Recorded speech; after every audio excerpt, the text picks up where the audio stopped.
Desire and repulsion often exist in the same image. The poems traverse the desert, melding landscape to body. We see not only the desecration of the body, but also of everyday nature. Water is slur, water is essence, water is end, water is savior, water is Mexican. His publisher, Grey Wolf, states that he writes with extraordinary lyric imagination, and these poems wonder about being unwanted or renounced. What we do with unrequited love.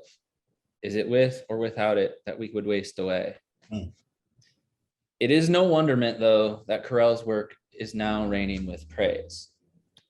And the boilerplate, his seamless blending of English and Spanish, tender treatment of history, his careful exploration of sexuality, Corral has received numerous honors and awards, including the Discovery Nation Award, the J. Howard and Barbara M.J. Wood Award, a Winning Writers Award, and a fellowship from the National Endowments for the Arts. He's a Canto Mundo fellow. He's the Olive B. O'Connor Fellowship in Creative Writing at Colgate, which, God, I remember that. In 2016, he won the Holmes National Poetry Prize for Princeton University. He teaches at the MFA program at North Carolina State in Raleigh, and he's currently a Hodder Fellow at Princeton. Dear audience, welcome to CSM, Eduardo Corral.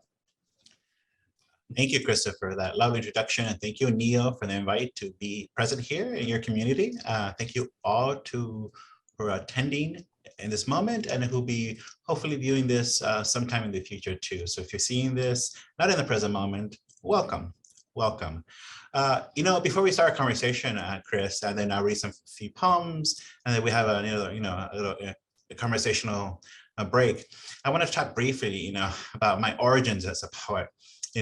Poets like superheroes, like Spider-Man or Superman or Wonder Woman, we have origin tales too. I never imagined myself a poet. I am stunned that I make my way through the world via poetry, quite frankly. It is quite shocking. My dad and mom, who for all their lives were working class people, working in restaurants or working in landscaping. My father sometimes would still ask me, and get asked this, like, what do you do? What do you do? he still has a hard time imagining this life that I was able to kind of create for myself. So I never imagined myself as a poet. I mean, our school system didn't teach many poets. I think we got Dickinson and Whitman, I think, for a few days out of 4 years. So I went to Arizona State University as an undergrad, right after high school, right? And about my third year as an undergrad, I was faltering. I didn't know what I was going to major in. Nothing was catching my attention. I would jump from major to major. So economics, I can't believe I thought I was going to be economic major. Can't even balance my own checkbook, right? And then psychology, social work, none of it kind of resonated with me. So one semester I just signed up for another literature course, which I tended to like, right? That semester I signed up for a Mexican-American lit course. And I said to myself, you're good at that. You can read a book and respond to it. You get an easy A. God knows your GPA can use that easy A, so go for it. The first day of class, that professor, Dr. Aldama, handed out the syllabus. And in the middle of the semester, I saw the words, poetry workshop. And I said to myself, no, thank you. I'm not a poet. Who wants to be a poet? I've been misled by this course description. It was a literature course, not a creative writing course. So I said, nope. After the first day of class, I was on the way to the registrar's office to drop that class.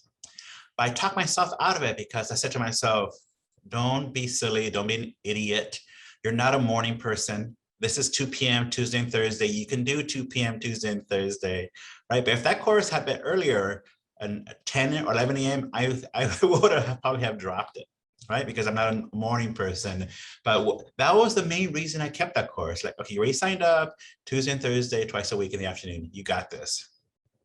Then something happened. After I wrote my first poem for that poetry workshop, Dr. Adlaman said, how long have you been writing poems? And I said, since you assigned this assignment, right? And they said, well, then he asked me, well, keep writing. So for the rest of the semester, I had an audience of one. I wrote poems for Dr. Adama, right? And near the end of the semester, he said, now that you're a poet, okay, he said, you should be reading poetry. And he sent me off to the library with a list of poets, right? And there's where it happened for me, right? Pulling from the shelf, Rita Dove, David St. John, Philip Levine, Gary Soto, and especially Derek Walcott. I pulled Derek Walcott's, one of his books. I went somewhere to the library and I remember read the line. I read a line, the line said, "The wind stretches his blanket over our heads." I had a visceral reaction to that image. Right? My body tingled with pleasure. My mind was abuzz. All right. And there's where it happened for me. Chris, like, there's something here. Right. But the key was also my second reaction, which was, what can I do? Audacity set in. Right. Which makes me laugh and marvel at the same time. You're reading a Nobel laureate. And your secondary response after the pleasure of the language, the surprise of the language is, what can I do? Right? What can I do?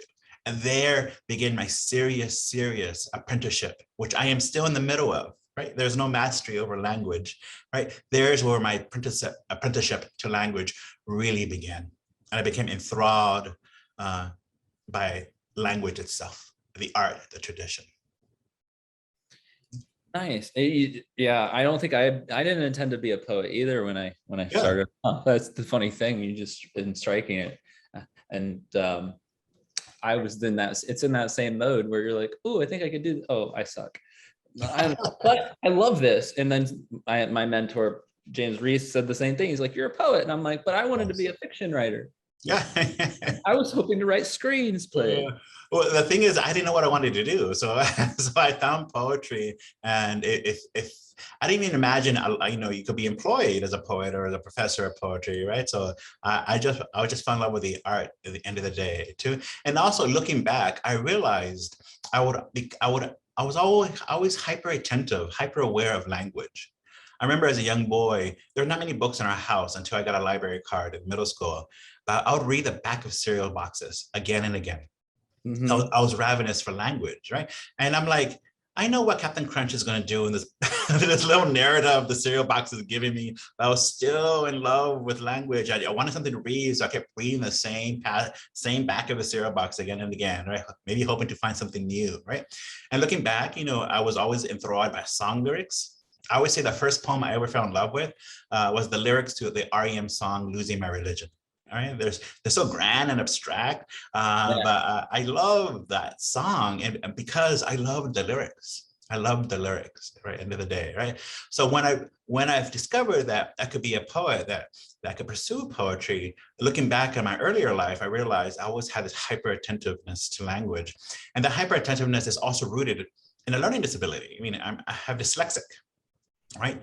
So all those years spent, slowly untangling the syllables until some kind of meaning was made available to me. Right. Mm-hmm. So my reading process is very slow. I had to slow down the language. Right. I got to think it out, puzzle it out. I mean, when I started writing poetry, I'm like, I've done this heavy work, this labor with syllables before. I've done it all my life. But the difference is now as a poet, I'm the one who's creating meaning. I'm not gleaning meaning. I'm creating meaning at the end of the day, right? Mm-hmm. And that was very important for me to realize, not to over romanticize a learning disability, because it still kind of halts my reading and thinking even now, right? Sometimes mid-lecture, my mind comes to a word and I know I cannot pronounce that word because of my dyslexia. So that quickly, what else can I say, right? So I have to stop and just reformulate my thinking, right? But that learning disability, dyslexia, right? I learned it was preparing me in a certain way to be a poet, right? To puzzle out language, right? To become a poet, because that's what we do as poets. We kind of create poems syllable by syllable. Right? Yeah, I know you are an itinerant journaler, and I always enjoy your showing of these are lines that I'm embarrassed of and not using. But for us poets, especially poets, right? But even fictional writers, reading and writing are the givens of our art, our labor. Mm-hmm. You're a writer, you're supposed to read and write.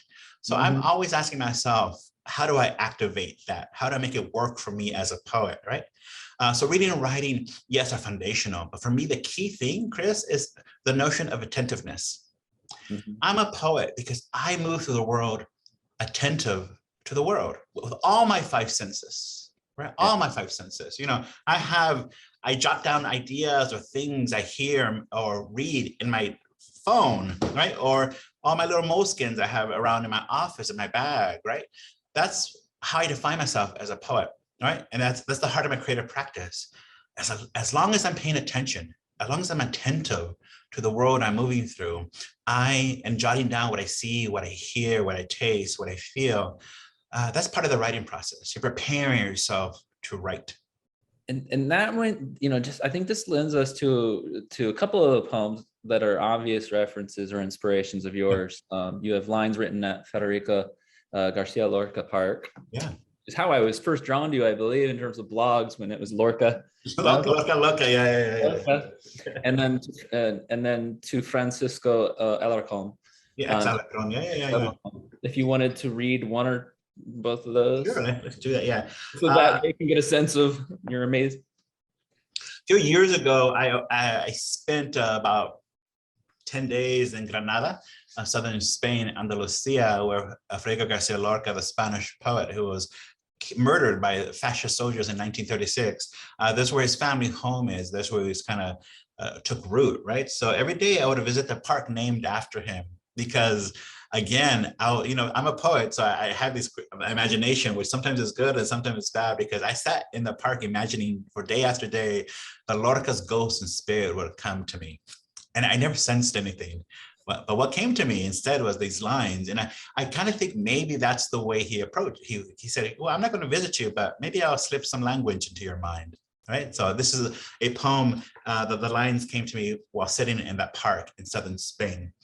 And I read a line, and there's like a little fragment after each line. It's almost like a call response, right? The line asks a question, and that the little fragment at the end is the response, the answer. And of course, the answers don't make sense. That's most, right? Lines written at Federico Garcia Lorca Park. In the cage of my thumbprint, I keep my third wish, acoustic winter. Rain undresses music. Rain undresses his voice, arrow and minaret. Beneath my palm, the wiry fur of lust. Open, body, open. A wound is a self-reporting instrument. Silver filigree. I sleep with his face under my tongue. Scab on water. One of the hearts of the second book, Guillotine, is unrequited love, right? What happens to a lyric speaker, a person in the world, when they desire or feel things for somebody else who can't return that emotion, right? That same level of the intensity, right? Unrequited love, which is, we all have understanding of that, right? Because we're all human beings, right? Who yearn and desire. So that's one of the major hearts of the second book, right? Unrequited love. Right? Yeah, that line, a wound is a self-reporting instrument. When I wrote that, I was like, well, it's almost like a thesis statement for the book. Like, this is what the book is really about at the end of the day. All right. Yeah. So, and, I was born and raised in southern Arizona, in a very small town, 2 hours from the Mexican border. It was equidistant from Phoenix and Tucson.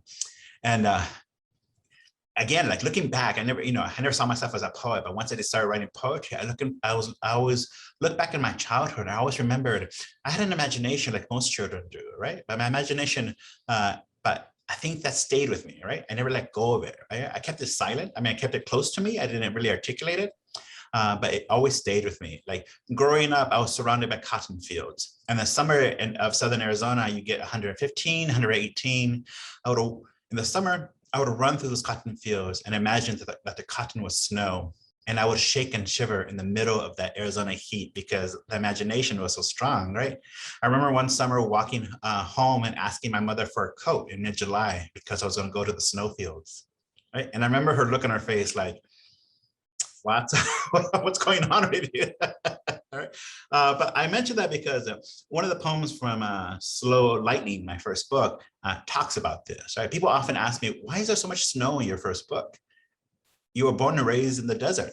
And that's the reason why, right? Because I always imagined snow existing. This is called The Blindfold, and it's from my first book, Slow Lightning. I draw the curtains. The room darkens, but the mirror still reflects a crescent moon. I pull the crescent out. A rigid curve that softens into a length of cloth. I wrap the cloth around my eyes, and I'm peering through a crack in a wall, revealing a landscape of snow. There's that snow. Right? And landscape is really, really important in your work. I was talking about this with students this morning when I was talking about your work and trying to, inspire them to come to the reading. Yeah. We were actually going over Shakespearean sonnets and Brit Lit and talking about the natural world and its importance. And, in my introduction mentioned, it's one of those things where like there's the obvious metaphors with rain and the heat, or the images of the desert in your in the book. But also there's just as you said, the language is often transformative, and I found myself, as poets, we get stuck on certain images like snow, or we become obsessed. Obsessions. Yes, these obsessions. And I thought a really good poem that kind of it shows the power of language and the power of symbols within the work is Saguaro. Because that poem, I thought here's a man who switches between languages so fluidly in his work, and also and I love how you do that, and it's not necessarily gentle, and it doesn't have to be, but it's so natural. And in this poem particularly, the ending, I found myself thinking about how you transform the way that we look at the Saguaro. Yeah. And you use language that is in, the title is guillotine. But we have sabers and claymores, and it's one of these things, the imaginative capability, the language, and also just I often call English a mutt language. Yeah. We have all of these references, and all of that allows us to be able to use it as a poet. And I was wondering if you could read that poem for us. I could read that for us. Yeah. But let me say something about place, right? I was born and raised in Southern Arizona, all right? But I'm the child of Mexican immigrants. So the history of my parents, my extended family, even to today, is about crossing the border, right? Often using human smugglers. Coyotes is the term we use for human smugglers, right? To move through the desert. I remember even as a young boy, hearing my mom say to a cousin, "Un coyote cruzó tu tía," a coyote crossed your aunt, right? And as a boy, I imagined that an animal, an actual coyote, had shepherded with somebody I loved, somebody of my blood, through the desert, right? So that always stayed with me. And also because I know of immigration and the history and the immigration paths from Mexican and Central Americans through Southern Arizona, the landscape is not only beautiful, but also a site of danger and death, right? So the landscape is not just one thing for me. The Sonoran Desert is not just a site of beauty and wonder. It's also a site of darkness and betrayal and cartels and physical and sexual abuse, right?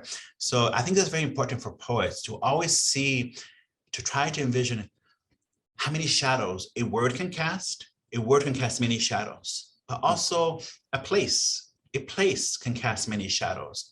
And the work I find most interesting is those writers who make us see the very shadows, right, of place. Mm-hmm. Right. This poem just tries to reimagine what a saguaro is. It's the state tree of Arizona, those long, big cacti, right, cactus, and it takes 100 years for them to grow a branch. 100 years for them to grow a branch, which I have always loved that fact. Saguaro, scrawl of graffiti, illegible jade, skin wax rich, pleat rich, monsoon accordion, long-legged hitchhiker thumbing by the interstate, summer relic, wind broken, wind born, sonoran pictograph, ablaze in cloud shadow, glass lightning, glass tuning fork, glass forged into a sword, sabre or claymore, rainwater pitcher, ribs porous and coral, rock-bound welt, barbed reboso. Mm. I've always loved the word reboso, which is a shah, right? Because of the Z, the very strong Z sound, reboso, which for me always felt like like a piece of metal, something sharp within the word, right? So just by thinking of the word led me to the image of a barbed reboso at the end of the day. Right. I mean, this is our material poets, is language. Right? It's not the page, it's not an imagination. It's at the foundation, it's language, right? Words themselves. And people sometimes get startled when I say I could spend weeks and months just thinking about a word and following the words, sussing out its shadows, right? Because if you think about it, each word, we have such a personal relationship because of our history, our emotional, intellectual lives, our family, our religious faiths, and where we're born and raised, our culture, et cetera, right? All that kind of shapes and misshapes the way we respond to individual words, right? A word is like a private hyperlink, an individualized hyperlink, right, Chris? I say the word mother, you go somewhere, I go somewhere. I say the word heartache, you go somewhere, I go somewhere, right? I say the word blue, azul, we both go in different places, right? They're adjacent to each other, but they're different spaces. I mean, that's the beauty of our language, right? And that's what's so enriching and also kind of scary about being a poet. When you focus hyper attentive to just words themselves, you can get lost in all those possibilities for that word, right? Mm-hmm. And I like getting lost. I gotta get lost before I find a way out. I think that's a nice segue into, at least in my mind, one of the poems in here. Around every circle, another can be drawn. It's just a powerhouse poem. I think every poem in the collection resonates off of each other. But the end of part two. Oof. Yeah. One of the my first book, Slow Lightning, I'm proud of that book, but I felt it was a bit detached, by design. I think, and this could be me just misreading my own work, because writers they can't see their own work quite clearly sometimes, right? That's why it helps to have outside readers and friends, reviews, right?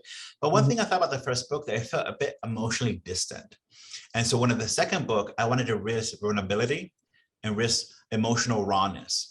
And it does that, I think so. The response from readers and critics and people I have conversations with, there's an emotional rawness there, right? Mm-hmm. Which I don't want to do in the third book, because I did it so deeply and it's in a resonant way for me in the second book, that I want to run away from that kind of emotional openness in the third book, right? That's an interesting thing about having books in the world. You see how, other people's responses are other people's responses, but you also have a response to your own work in the world. And for me, for the second book, it's like, yeah, I'm proud of it, happy with it, but not for the third book. I'm not going to go back to that emotional well. It's just too much. It's too much, right? Again, the poem you're talking about is about unrequited love, right? Yeah.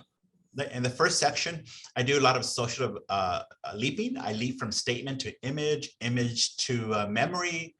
So there's a lot of energy, there's leaping, right? And all of that leaping is kind of tied into queerness, right? Desire, being unwanted, coming of age at the height of the AIDS epidemic, right? And the second part of this poem that I'm going to read in a bit, there's stillness. The speaker is actually like anchored to a spot on the earth while things move around him. So one of the questions I had, what happens if I put it to the lyric space, if the first section is so energetic, chaotic, full of movement, and in the second section is their stillness? What happens when you put them together, right? What happens? And that's one of the underlying questions I had when I was drafting and revising this poem.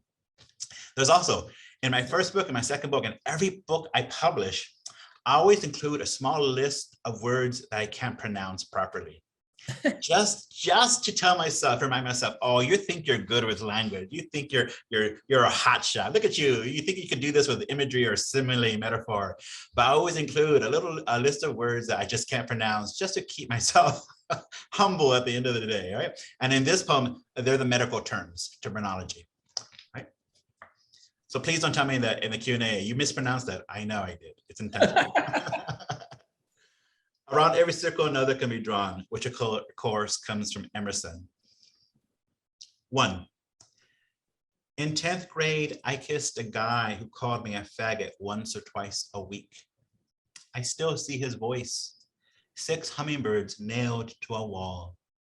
In an olive grove outside of Fuente Grande in 1936, a teacher, 2 bullfighters, and Federico Garcia Lorca were shot to death by fascist soldiers.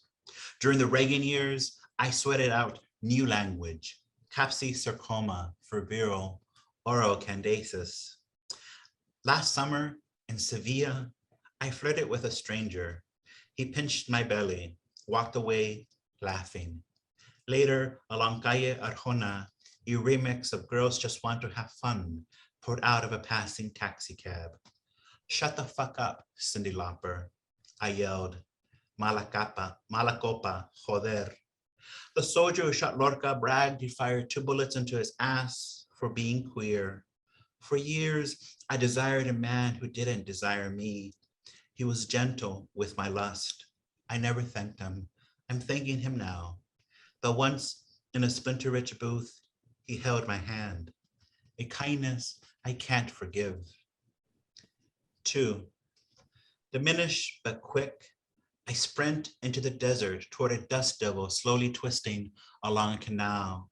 I step into the grit and whirl, not dust after all, but a spiral of locust, each a coil of gold oiled with honey. Long hind legs click, click, click. Not one skims my skin. A thunderhead on the horizon shimmers, half-built cathedral. What a saint said about God, I believe about loneliness, a circle whose center is everywhere and its circumference nowhere. The ending, of course, rephrases, steals something said by St. Augustine in one of the years, centuries ago, right? And here, I hope it's a funny moment with a remix of Girls Just Want to Have Fun pouring out of the taxi cab and the speaker having kind of a, like, I don't want to hear it, right? Cyndi Lauper, right? For me, when I discovered that I was gonna be a poet and that I had the capacity to poet, I started listening to this, to what my family said or what was said in the kitchen table or in the backyard. And I think this is very important. I think it's very important advice for writers in general, especially poets, right? Once you're a writer, you're attentive, right, to the language around you, and that includes the stories, the jokes, the anecdotes, the memories uttered by your family, your friends, whatever's in the kitchen table, around the kitchen table, in the backyard, or in your neighborhoods. But don't just listen to the subject matter. Listen to how those stories are told, right? The pacing, all right?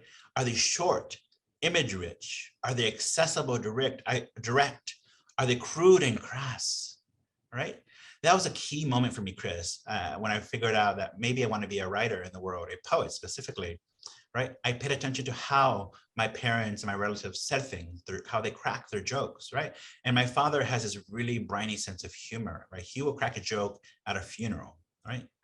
As a way to kind of stay, keep it light or not to deal with what's going on, right? Yeah. So that's why often in my own lyrics, when they're really kind of dark or emotional, I insert a bit of humor because I listen to the way my father told a story, not just what was being said, but the way he told a story, when he cracked a joke. That's wonderful. And you do, there are a couple of those moments in here that of levity within, like, there's so much. Yeah, and sometimes I cringe, like, ooh, I shouldn't say that. But that's when I know I'm like, I should probably say it. Yeah, that's, you can't overthink it. No, overthink it. Yeah, and also again, I talked about, the heart of my creative practice is attentiveness. I move the word attentive. I jot down things, right? But in tandem with that is also the belief, that language is not an animal we can train, right? There's no mastery. There's no training of language, right?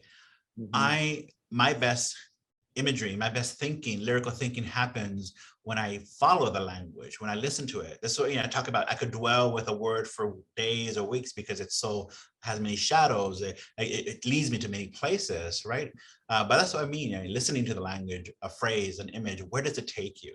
Where does it take you? And it took me a while to realize that, okay, it's a good thing not to know at the beginning of the writing process what the poem's about. I wanted to know when I first started writing poetry, basically, what's the equation here? Yeah. All right. And I realized each poem has its own different equation, and I have to discover it slowly, right? It's its own kind of process, right? And that's one of the beautiful things about being a poet, and also it's a very frustrating thing because each time it feels like you're relearning the process, poem by poem. You do a really good job, though. There are poets who, like, some of their books you're reading through and you kind of start to see that, like, a formula of the poem. Yeah. And it's their aesthetic. But one of the things that's really, there's a project that kind of demands in the project art. Yeah. Like, one of my favorite books when I was becoming a poet was Some Ether by Nick Flynn. And he's got some beautiful poems in there, cartoon physics, and all of these poems that are just really wonderful. Provincetown, yeah, Provincetown. And he ends a lot of the poems on questions, rhetorical questions in italics, and it's prophetic. But what you were saying, like those moments where you're just like without reason, and your poems tend to have a kind of that circularity and coming back to at some level, but there's always like this really, the journey that goes along. And then I was just gonna hit on like what you were saying about just those moments where you're like, I don't know if I should say that. And the autobiography of my hungers, when you all of a sudden in the middle of the poem, which is this very serious poem, and it's very vulnerable, and then you're like, whoop-de-doo. Yeah, exactly. Right. Yeah, because we all have had those moments where we're in the depths of a sorrow or a sadness, and then for some reason something makes us laugh or giggle, and there's a moment of brevity, and yet then we go back to the sorrow, sadness. So that's another reason that's there too. End of the day. All right. But again, I mean, to returns to your introduction, the pursuit of truth or logic. I don't, understand that, but that seems to me like the realm of thinking, of science. All right. We're talking about the realm of the art, of poetry, right? Where I think the imagination and the possibilities imbued in language itself is what we should be kind of attentive to, right? End of the day, right? So that's what I'm seeking, right? I'm following the language, right? Following, see where it goes. And because I really, one of the biggest concerns I had when I was working on Slow Lightning, and this from following my blog and for being part of that community, right? It took me 9.5 years to finish that damn first book. It's so frustrating to think of how long it took me, but it's going to take as long as it's going to take, right? So one of the big breakthroughs I had was, not writing with intentionality. Yeah, when I first started writing poems as an undergrad, I was said to myself, I'm gonna write a poem about my grandmother crossing the desert, and the reader's gonna feel really bad about it. I'm gonna write a poem about an ex-boyfriend, and the reader's gonna hate him. Right? There's intentionality there, right? I was forcing the language to do certain things. So those poems are there. I mean, they're fine, but there's no surprise, no spark, right? Because I already had pre-programmed the language to execute a certain kind of thing. Yeah. And I would think that anyone that reads Slow Lightning knows that you and maybe follows you, or should know that you love Ekphrasis poetry, that you're really inspired by art. And there's lots of work, whether it's just Cyndi Lauper or illusion. You know why I love the visual? Because I'm a poet who's a frustrated visual artist. Yeah. I can't draw a stick figure to save my life. And I was wondering, you've got like at the end in the that's the only way I can be visual, by using typographical play, arranging the language into kind of tight, shapely stanzaic patterns, or just scattering the page across the field, right?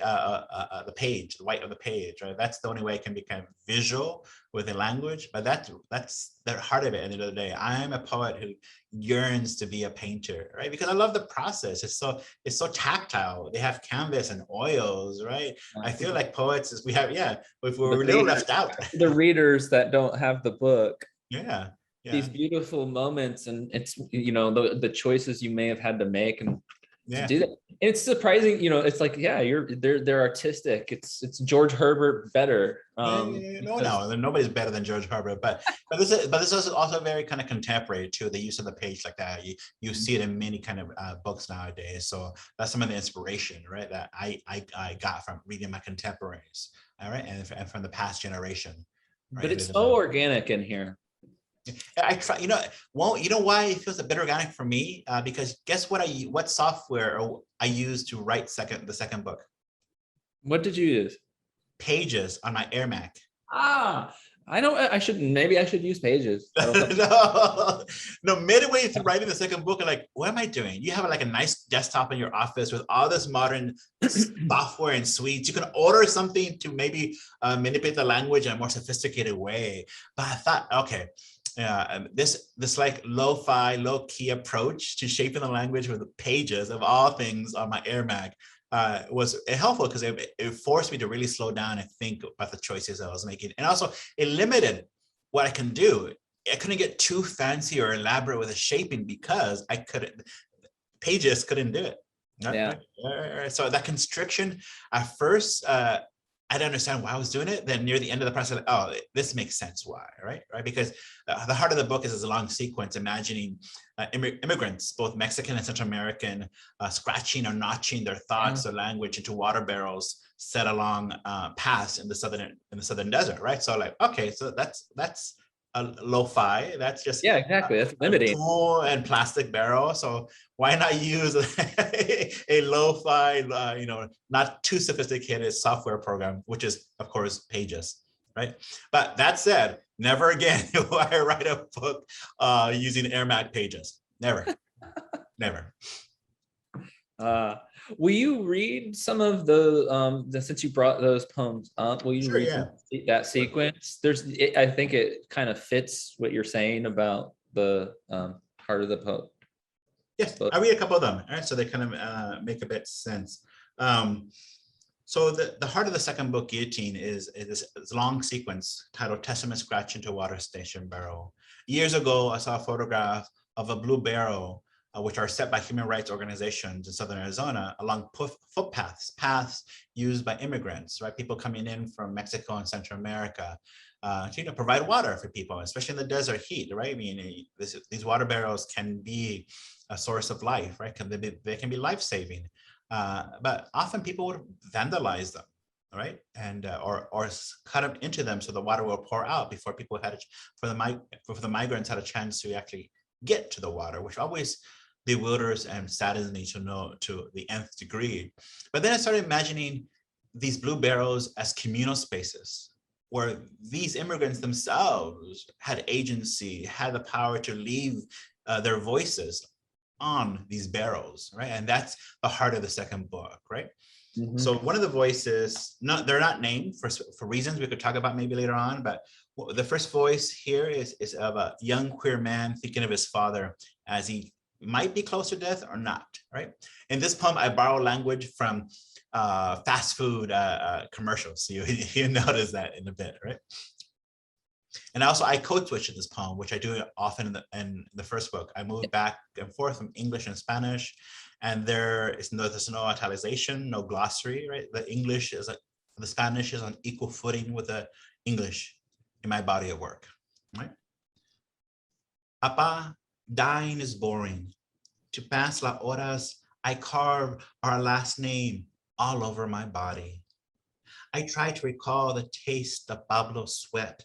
Whiskey, no. Wet dirt, see. I stuff English into my mouth, spit out chingaderas, have it your way, home of the Whopper, run for the border.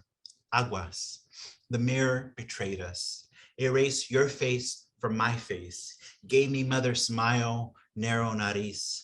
Once I wore her necklace, the gold slit obscene.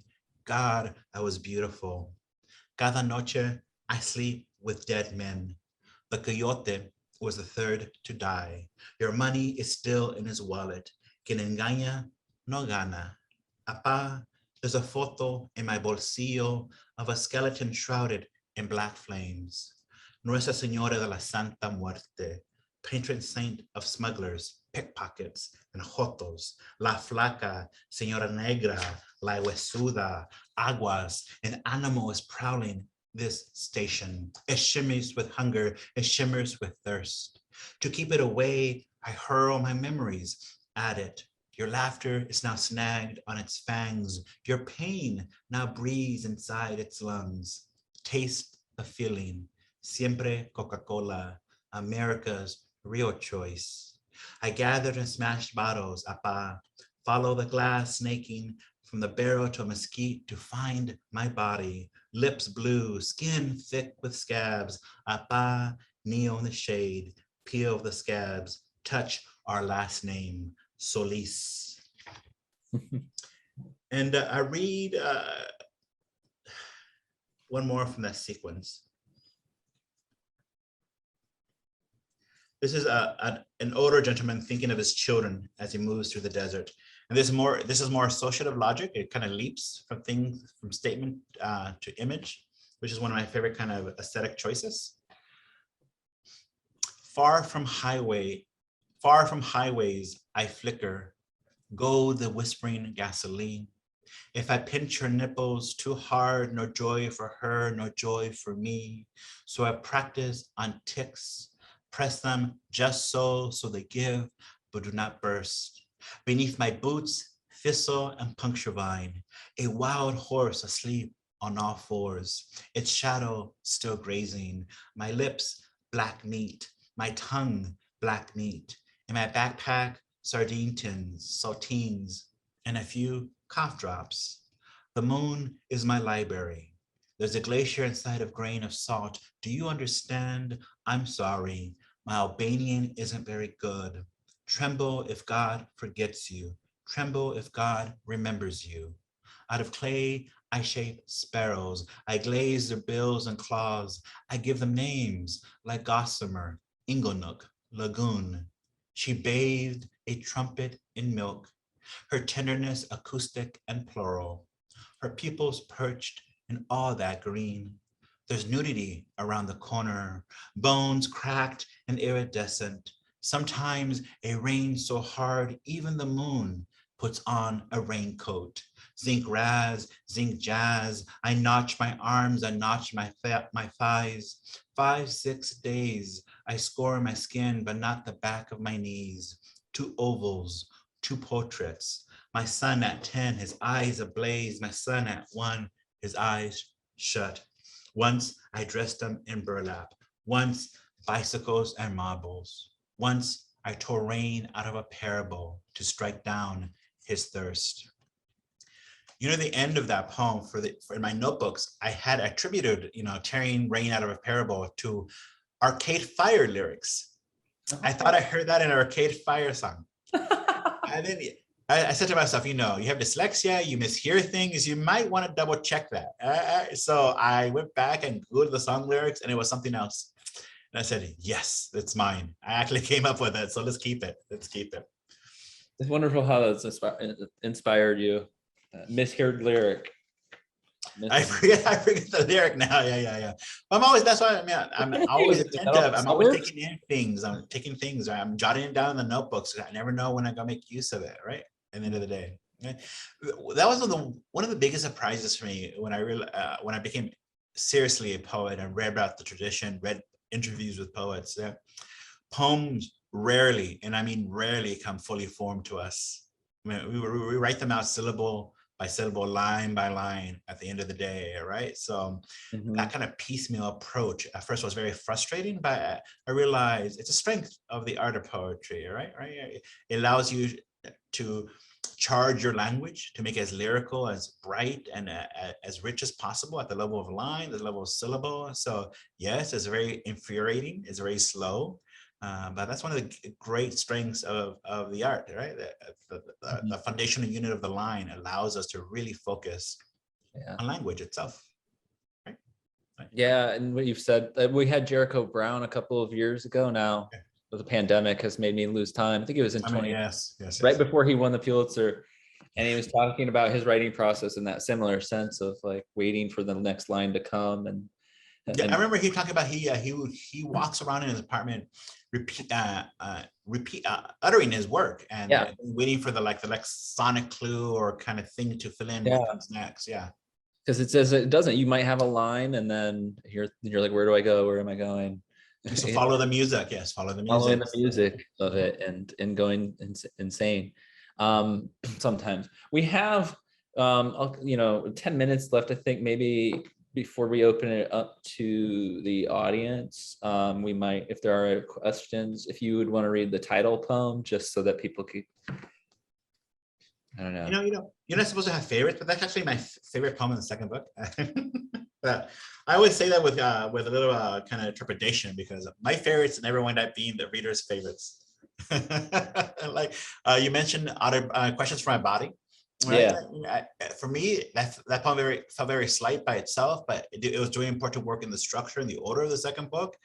So that's why I kept it. But that's the poem people really respond to in the second book. Yeah. I love that poem on one level, but it's not my favorite. Yeah, but people really love that poem, which is fine. You never can predict what a reader's going to respond to me, right? The origins of the word the poem guillotine, this poem, guillotine is such a beautiful word for such a horrible instrument, right? Yeah. I love that tension, right? So right off the bat. But years ago, when I was still living in Regal Park, Queens, for a few weeks, the word guillotine was just rattling in my skull. Guillotine, guillotine. And after a while, if I put that much pressure, or if I have that much patience with a word or image, something else is given to me, something else is sparked. Another word or a reference or something, a line, a fragment, something else is given to me, right? But for some reason, guillotine gave me nothing for weeks. So one day in a coffee shop, I just sat down and I wrote the word out by hand in one of my notebooks: guillotine, guillotine, guillotine, guillotine, right? So all the page was full of my handwriting, my cursive, with that one word, guillotine, right? Then I looked at the page of my tangled cursive and I said, what do you see? And I saw scorpions in the tangle of my cursive. And then immediately I saw something else. And that's what became the heart, the origin of this poem. I firmly believe all we learn as poets, need to know as poets, we learn from pre-K to like 3rd or 4th grade. Yeah. When you had that adventure with language, we just said things that came into your mind, right? Oh, can you say? yeah. First thought, best thought. But don't tell that to the people who employ me, because I like my job. The scorpions always arrive at dawn. Gently, their pincers touch the cuts on my lips. I clutch the edges of the mattress, stare at the mirrored ceiling. My mouth opens, but no sound staggers out. The scorpions, dark green, dank, reach in, pull out the razor blade under my tongue. 2 scorpions, a razor blade, slowly, in unison, without letting go of the metal, they move, a little guillotine making its way down my body. I remember dragging my thumb through his beard, coppery and difficult. The scorpions pause, tilt the blade, a threat, a reminder.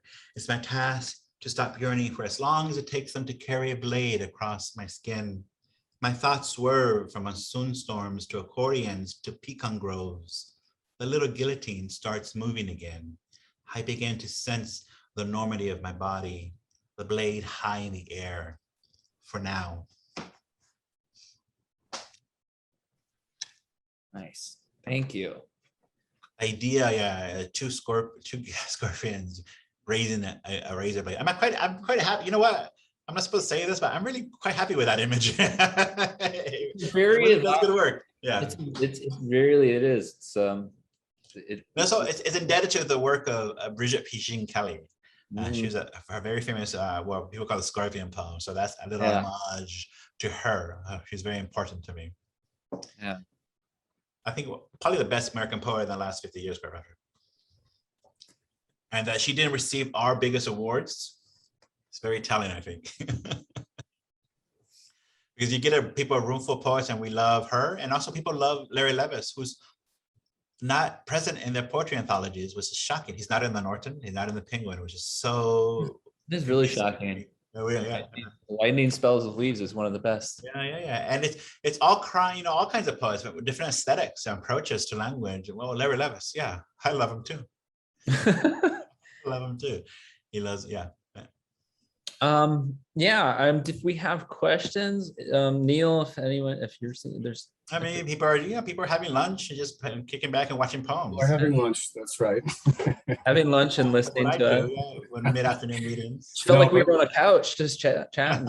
Yeah, but that's the idea, right? I mean, have a Exactly. conversation. And you know, I think it's difficult at times for our students to understand that writers are actual human beings. Yes.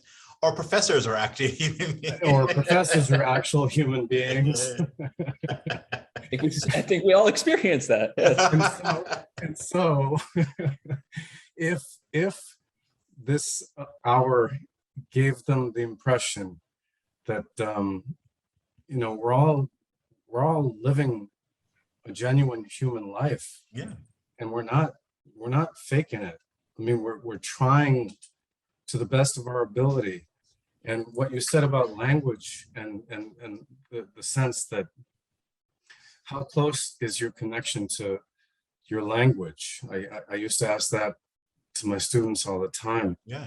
And the closer you get to it, I think the more you'll be aware of how powerful it is. Yeah.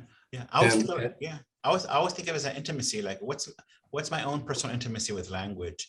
And like all relationships, all intimacies, you know, there are highs and lows, right? Ebbs and flows. Sometimes there's a connectiveness with language, and sometimes you're more distant from it, right? And that's fine, right? But you know, that's part of the intimacy, right? You're close for a while, and then you float away, and then you're back together, right? And that's fine. A young writer especially feel like they always have to have this hyper kind of closeness to language. Yes, when you're writing and thinking deeply about your work, but then you got, you know, there's a little gulf, a little separation, right? But the tether is still there, right? The tether will stretch, right? And you'll be back sooner than later at the end of the day, right? So just one question I wanted to ask is about the difference between English and Spanish. Mm-hmm. Like I heard from somebody a long time ago that when you speak one language, you're one person. When you speak two languages, you're two people. Yeah. So it's like a different way of seeing the world. Yeah. So I mean, is that appropriate? I don't know how you can shift from English to Spanish so fluid. For me, that's because that's the innate inside of me, right? It's part of my DNA as a person. Right? I was born and raised to Mexican immigrants, so I grew up learning Spanish first, and that was mostly educated out of me by 6th grade because of a very English-only education, but it's still there, right? So being bilingual is natural for me, right? And it's not only just speaking, but thinking and feeling, right? At my most intense emotional states, I feel things in Spanish. I feel things in Spanish. It doesn't make sense, but that's how it feels to me, right? But when I started writing seriously, it was after graduate school, the thought came to me: why can't my poems, some of my lyrics, echo parallel the way I think, right? Mm-hmm. Bilingual, right? Code switching. I do that all the time with my friends, my family. Why are my poems only in English? This is not an authentic glimpse into my mind, the way my thoughts cascade and branch and veer and too many kind of places at the end of the day, right? That said, right? But also displacement displacement is part of the reading process. We all read essays, articles, and novels with a word outside our body of knowledge, with an allusion or reference outside our body of knowledge. So all of us continuously, day after day, are displaced ever so briefly from whatever we're reading, right? That's part of the reading process, right? Displacement.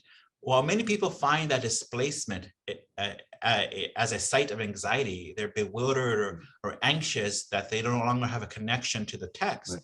For me, the displacement, right, is a site of wonder and enlargement, because I'm a reader. I enjoy working my way back into the text, right? And when I work my way back into the text, like, oh, now I remember what the Greek goddess signifies. Oh, that's allusion to Hamlet. How could I forget about that, right? So displacement, right? The use of code switching, right, is a site of wonder and enlargement, right? And I trust my readers to do that kind of work, right? Because I do it all the time.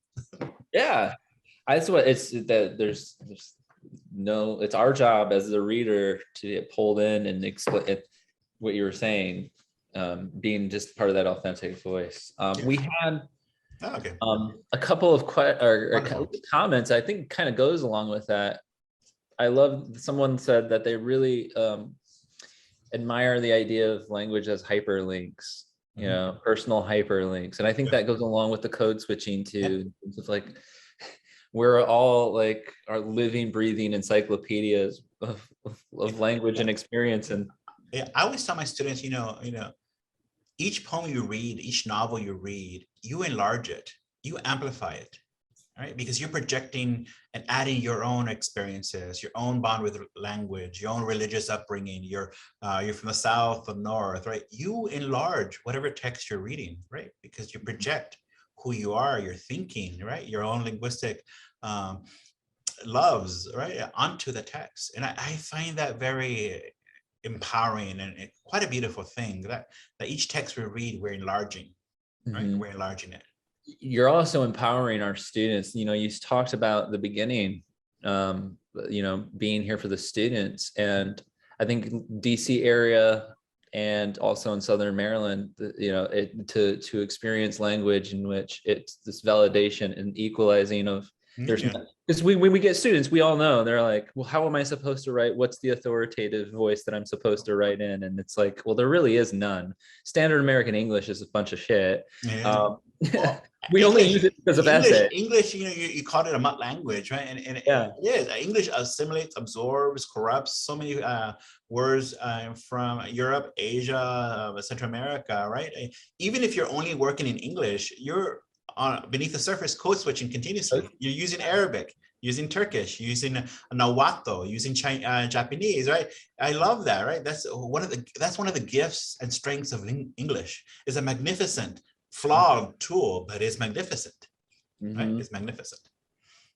Yeah, we have a couple of people making that comment and saying, praising that, and the strength it takes to do that as a poet.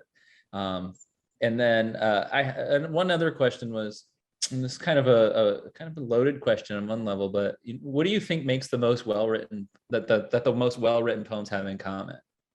You know, what I'm going to say is it's not very new. I mean, I've heard this variation left and right, right? But when I read a poem or novel or a short story, there are three pleasures I'm looking for, right? Linguistic pleasure. How is the language being used? The music of the language, metaphors or sensory-rich descriptions, right? So linguistic value and linguistic pleasure. Then also emotional pleasure. Is it emotive, expressive? There's something being said to me, or am I getting somebody's feeling, heartache, joy, ecstasy? Is that coming through the page? And the third pleasure is intellectual. What's the rhetorical here? What arguments being said? Is this a sonnet? Is it part of the tradition of Western tradition of sonnets? And does it break that tradition? So that's the intellectual pleasure.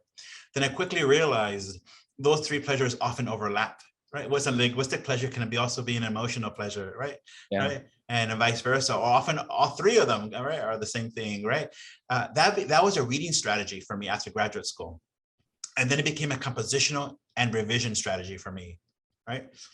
So when I encounter a poem or a novel that has those three pleasures braided in an interesting way that surprises me, that thrills me, I am reading something that's fantastic.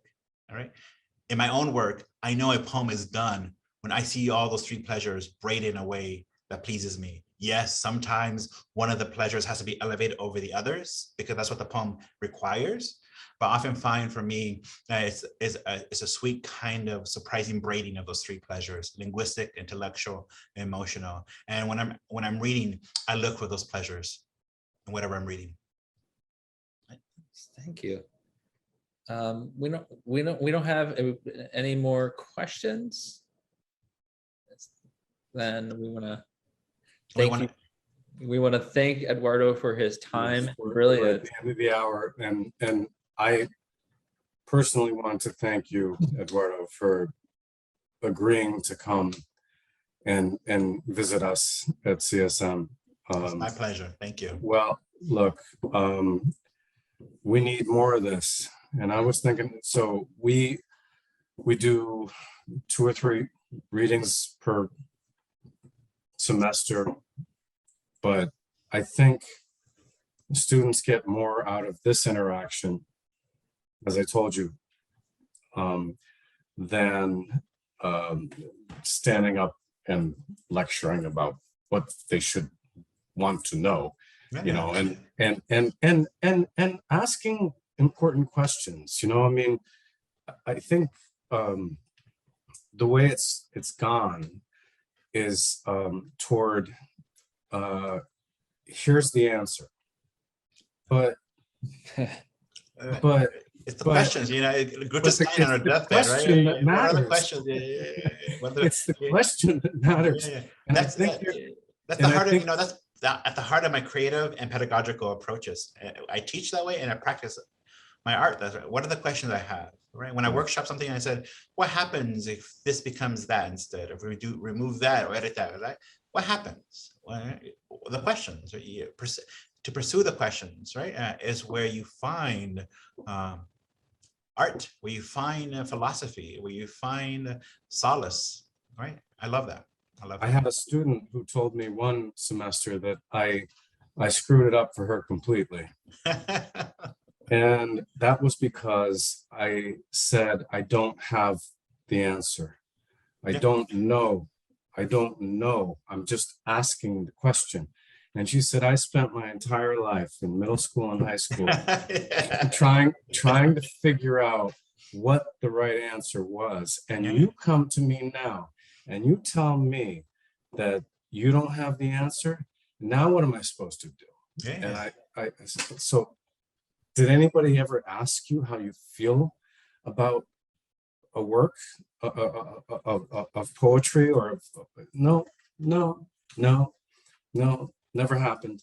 Yeah, because at the high school level, poetry especially is taught as an equation. The blue means this. Yeah. Trying to break half full sugar bowl means this. The road not taken. It means you got to take it's no. But one of our go ahead. I was gonna say one of our final comments, someone said, one, they love your shirt. Thank you. I do too. You're always well dressed. No, I'm not. I'm horribly dressed because even though I'm a professor now, I moved through the world thinking I'm still a graduate student. I do have a blazer on my rack here because for meetings, but that's it. But in the world of Eduardo, what else is coming up in case our students were looking forward to, continued supporting of your work? I really don't know I think I had like 4 drafts since my book came out last August. But like I've said earlier, Chris, in our conversation, the 3rd book can be this emotionally open and raw. So I don't know what that means, right? And I fear the 3rd project might involve the sentence, either at the hybrid level. Oh, God forbid prose. Oh my, I don't want to write prose. I really fear this sentence, but I think that's where it's going. And I don't know what it's going to look like end of the day, all right? But there's something that's less emotionally open and probably using the sentence as a foundational unit instead of the line, right? So yeah, but I have no new work coming out soon. I'm very slow. I have a couple micro essays and anthologies coming up, but that's a few years down the road, right? I think somebody asked about what are like things like today. I found out that one of my students, one of my thesis students, whose book just came out this year, Thray Amastar, was longlisted for the National Book Award with the Wild Fox of Yemen. Wild Fox So of we are Yemen, so yeah. ecstatic for Thray here, right? The success of your students feels richer than your own kind of triumphs at the end of the day. And I still remember working with her in my office on that thesis, right? And now see what it's doing. It's amazing. It's amazing. Yeah, you've had some pretty good students coming through Yeah. Tyree Day is doing well. every day. I was just gonna. Ina Carino, her book's coming out with Ala James in a couple of years. She won the Nation Discovery Award this year too. So I'm very proud of these students. Yeah, they're doing great work. And I think it's to your what I have known of you, your kindness, your humility. I think that we've seen here, to mention your students as like a conduit of you. But also, I think just to kind of wrap it up, so for people, just the comment that someone put was, thank you for writing in bilingual and living in both languages. And I think that's the biggest message, like giving that power. I would just want to say, if you're a young writer out there, even if whatever field you're doing, right? I mean, but for me, especially poetry, poetry is a conversation that started before me. It's a conversation I'm joining right now. You're joining right now, Chris, as a practicing poet, and it's a conversation that will continue without us, right? What can you add to the conversation that nobody else can add? That's your task as a poet, as a writer, as a thinker, or as a human being. What can you add to the conversation, right? That nobody can add. How can you enrich the conversation by adding what you can add that nobody else can, right? That nobody else. It's very simple, but I found that very empowering when I was working on my first book. What can I say? How can I say it in a way that maybe nobody else has said it before? Thank you. Wise words. Thank you, Chris. Thank you, Neil. Thank you all who attended, taking some time out for your afternoon.